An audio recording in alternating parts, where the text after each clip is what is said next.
Okay, in this video we're going to take a look at projectile motion. Now, when most people encounter the topic of projectile motion, it's always in the context of gravity. But we're going to see later on, particularly in the second semester of this class, you could, for example, have an electron that's been fired at some velocity and it's interacting with an electric field or a magnetic field. And those fields would exert forces on that electron, and that electron would be a projectile. Just like if I fire a bullet in a gravitational field, the gravity of the Earth, for example, that bullet is going to experience the effects of being a projectile. So that's kind of what I want to talk to about in this lecture. I want to give you sort of a generalized approach that doesn't just work for bullets and baseballs, but that will work for any kind of projectile motion that you might encounter. So let's start by defining what it is when we say something is a projectile. What does that word mean? And quite simply, a projectile is an object that is launched with some initial velocity and then subjected to external forces, gravity, air, resistance, etc. I have possibly here in parentheses, I imagine that if you were in outer space and you launched something out of your spaceship that wasn't powered on itself, that would technically also be a projectile. But basically you can think of a projectile as something that's launched and then not powered by itself. So a projectile is projected, not self-powered. That's the key idea. And the example of this, if you talk about an airplane that's flying under the power of its own engines, that would not be a projectile because it is self-powered. But if those engines fail and the airplane is then subjected to gravity and air resistance and other external forces, but not any of its own self-generated forces, that airplane goes from being something that's not a projectile to something that is a projectile. Okay, here we see an image that is the result of a very famous and classic physics demonstration. And basically, usually there's like a strobe, and so you have this in a darkened room, and there's this strobe flashing at a regular rate. And film is allowed to expose for the entire duration as a ball is falling, as these two balls are falling. And so each click of the strobe light causes an image to form on the photographic negative. And so as the ball falls, you see its position at each subsequent time. Now the key thing here to recognize is that as these two balls are falling, this ball here has fallen the same amount of time that this yellow ball over on the right has. This red ball below has fallen the same amount of time as this yellow ball here. These horizontal lines here are drawn on to give you a visual reference to make it easier to see which ball is which. But the key thing, each successive image represents the same amount of time. So this ball is imaged at one flash of the strobe, then it goes dark, then the strobe flashes again, the camera is able to see the ball and image it, and you can see the amount of time is the same. Now, of course, the distances are getting bigger further apart because it's accelerating. Every second it's going faster than the second before. And so we see two different motions here. Now let's look at what's really going on. This apparatus is designed to basically launch these balls at the same time. There's a hole here, and so when this lever is pulled, the hole opens, and this red ball falls straight down.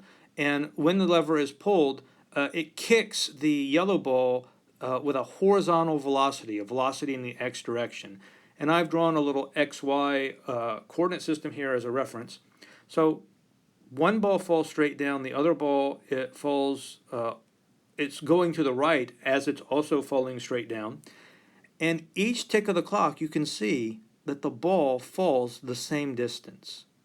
So regardless of the fact that one of them is going straight down and the other one is simultaneously traveling to the side, they fall the same amount with each tick of the clock, or rather each flash of the strobe.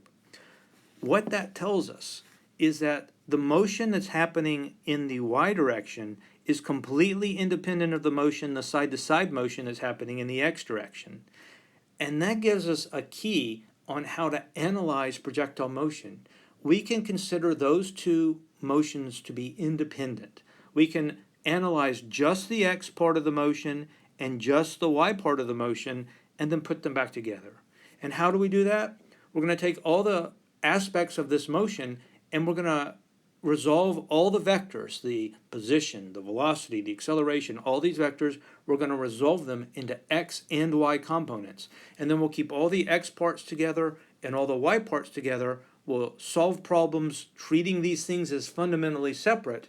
And then because they're vector components, we know how to put them back together with trig and with the Pythagorean theorem. So let's see how we can do that in practice.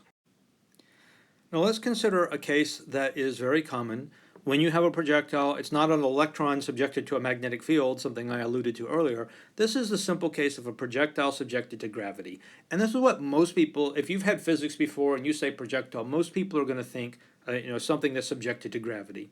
Sometimes we will include air resistance in this effect, but air resistance is a really significant mathematical complication. So usually we're going to ignore the effects of air resistance. That's typically something that's taught in upper level classes, not in introductory classes like this one. In any case, we know that the force of gravity creates a constant acceleration. That means we can use kinematics equations to analyze this motion. And the kinematics equations include position, velocity, and acceleration vectors, and of course the scalar variable for time. Those are the parts of those kinematics equations that we've covered previously. And so as I said earlier, our strategy is going to be to resolve all these vectors into their x and y components. Okay, here I have a projectile. You can see it's launched, say, from a cliff, and it's following this sort of curved path to the ground below the cliff. And we have a few things in this picture that we want to talk about. So first of all, in red here, I have my xy coordinate system, and I've placed the origin where the projectile is launched from. And remember, there's a rule about coordinate systems. I'm allowed to put the coordinate system anywhere I want. And so my strategy is to put it someplace to make stuff go to zero. And so I chose to put my coordinate system where the projectile was launched from, and that's going to make the initial position x naught, y naught, that's going to be equal to 0 and 0. So that is x naught's equal to 0, y naught's equal to 0. Now we know that the acceleration due to gravity points straight down. We've covered that in previous videos. And so I can write down the components of the acceleration. I know the acceleration ay is going to be minus g, and the acceleration ax is going to be 0. Now, how do I know these things? How do I know that ax is 0, first of all? Let's say that. Well, we know that if I drop something, gravity is going to make it accelerate straight down. If I release something from rest, gravity is never going to accelerate it to the left or to the right. And so that means that my acceleration to the left and right has got to be 0. Now, that's if gravity is the only force acting on the projectile. If I gave you a problem where there's a horizontal wind causing a horizontal acceleration of 3 meters per second squared, instead of ax being 0, it would be 3 meters per second squared, and you would just plug 3 here. Up above, we know from what we've seen previously that ay is negative g. That's negative 9.8. Now remember, g itself is positive. That minus sign is telling me that my acceleration is pointing down. I define my coordinate system over here in red with the y vector, the y-axis pointing upward. And so that's defining positive y's going up. This vector is pointing in the negative direction. So if I were being really anal about it, I could say that that's minus g y hat. Usually that's understood, we leave it off, but really think about the fact that that y hat is there. And really we could say that ay is equal to g in the minus y hat direction. And that's technically the best way to write it down, but it's not the most convenient way. So we just write it as minus g, and we can get away with that if we understand what it means. So x naught and y naught are the initial position. Down here at the ground where the projectile lands, I've labeled xf and yf. That's the final x position and the final y position. And of course, I don't have to set those at the ground. I could ask, at this position, I could say, ask you things about the projectile when it's up here, and that would be your x final and your y final. But usually, most of the time you're asked about something happening when it hits the ground. Like, for example, one of the things we're going to talk about is figuring out how far it goes in the horizontal direction. That's something we're going to have to be able to figure out. So what this xf, yf really means is that is a position vector. We'll pretend that I'm drawing a straight line here. That would be some position vector, and this would be our final position vector, and xf and yf would be the components of that position vector. But really what it means, yf is just how far down it's gone, and xf is just how far over it's gone. And so that's what is meant by xf and yf. Now finally, we have this vector v, and I'm going to redraw this because my picture has gotten a little bit cluttered. So I've got my x and my y, and my v is projected up at some angle v naught. And that v naught is going to have some x component and some y component. So I'll have an x component and a y component, and that would be my v naught x and my v naught y. And so what is v naught x again? That is the x component of the initial velocity v naught. V naught y, that's the y component of the initial velocity. And so what we've done is we've taken all the parts of our kinematics equations, all the vectors that are involved in our kinematics equation, position, velocity, acceleration, and we figured out what their x components are and their y components are.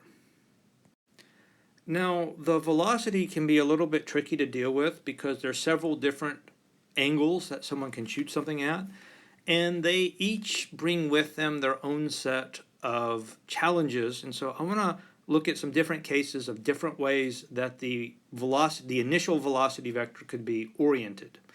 And so let's consider this first case where the velocity is launched straight up.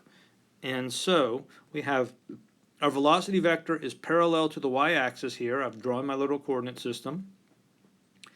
And so what I hope you can see is that this velocity vector is entirely pointing along the y-axis, so it has no x component. Now, if the velocity vector were pointing at some other angle, if here's my x and my y, and my velocity vector is pointing like that, I would have a v naught x and a v naught y. But as the angle points towards the y-axis, my v naught x would get smaller and smaller, and when it actually lines up with the axis, there is no y component to this vector. It's all in x. And so if I wanted to write down v naught vector, the entire velocity, it would simply be this. My v naught vector would be 0 meters per second in the x hat direction and v naught y meters per second in the y hat direction. And again, that's going to be a number. You're shooting a bullet straight up 50 meters per second or whatever it is. That's your v naught y. It's just some number that you're going to plug in. Now here we have another case, and this case is when you have the initial velocity be horizontal. And so all of the velocity is pointing along the x direction, and that means its y component is 0. There's no up and down component to this motion.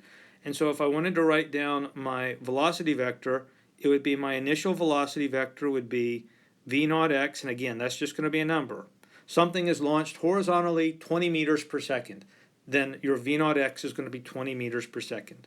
So v naught x in the x hat direction plus 0 in the y hat direction. Okay, so here we have a velocity vector that's at an angle with respect to the x-axis, the angle theta here.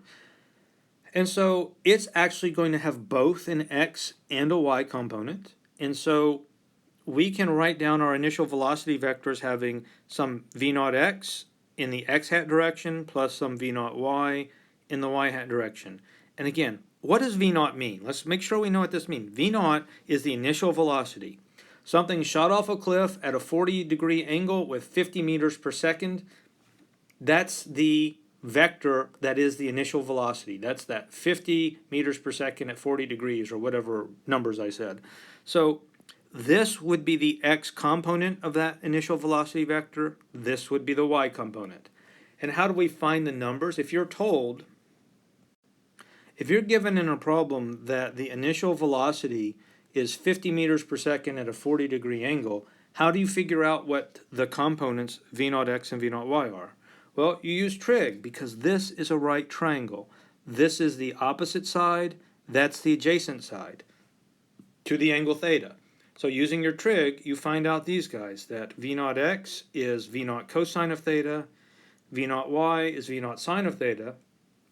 And again, you could figure out what those numbers are. Those are just numbers that you can plug in, and you'll get, whatever numbers are given in the problem, that's the numbers you would use here. So on this slide, we have a summary of what you end up with. And in case one, we have theta is equal to 0.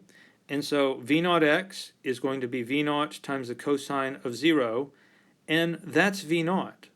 Here we have v0y is equal to v0 times the sine of 0, and that's 0. So the formulas that we got, these formulas over here, they work even when the velocity is horizontal, and we'll see in a second they work when it's vertical too. But the formulas still work regardless. But what I was showing you in the previous slide is that you don't have to use these formulas. You can just look at this and see that 100% of this velocity is in the x direction, and 0% of it is in the y direction. There's no y part at all. And so you could just write down that v0x is v0. And again, that's going to be a number. They tell you this is 20 meters per second. You could write down v0x is equal to 20 meters per second. v0y is equal to 0. Here down below, we can see the same sort of thing for v0 being vertically oriented.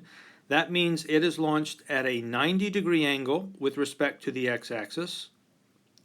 And so if theta is equal to 90, we just plug in v0 is v0 cosine of 90. The cosine of 90 is 0, so that gives me 0 in the x direction. v0y is v0 times the sine of 90.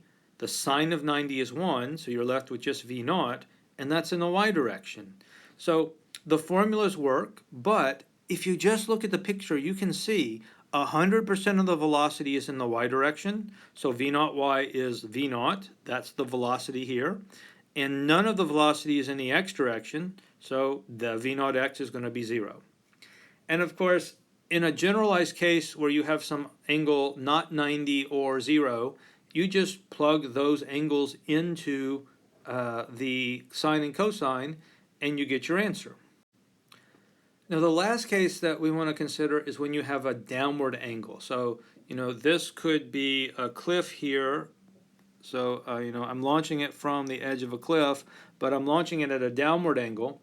And so, again, you're going to resolve your initial velocity vector. This purple arrow is the initial velocity, v0.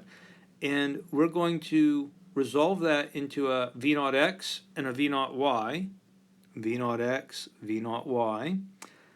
And what you're going to see is that everything is exactly the same in the last picture, except my v0y is pointing down. It's pointing in the negative y hat direction. And so if we think of it here, we can see v0x is the same before. It's just v0 cosine of theta. And it's understood here. You don't always have to write it out, but you should be aware that there's sort of this x hat telling me which way it points. But the y component is v0 times the sine of theta, and its direction is in the negative y hat direction. And so when you're working a problem, if it's launched at a downward angle, your y component needs to be negative. So here I've got v0 is v0x in the x hat direction, plus v0y in the negative y hat direction. That minus sign will come out front, leaving us with v0x x hat minus v0y y hat, and that would be the components of v0. And finally, we have the components of the acceleration. We already talked about that just a little bit. We know that the x component of the acceleration is 0 and the y component of the acceleration is 0. So if we wanted to write these out as vectors, we would say that our acceleration vector is some x component in the x hat direction plus some y component in the y hat direction, but we know that that one goes to 0, and we know that that one goes to g, and this minus sign comes out in front, and so we're left that A is minus g, or minus 9.81 meters per second squared, in the y hat direction. And actually, it's in the minus y hat direction because it's pointing down. And of course, that depends on our coordinate system, because I define with this coordinate system y pointing up is positive. That means that our g here, which is pointing down, that's pointing in the negative direction relative to this coordinate system.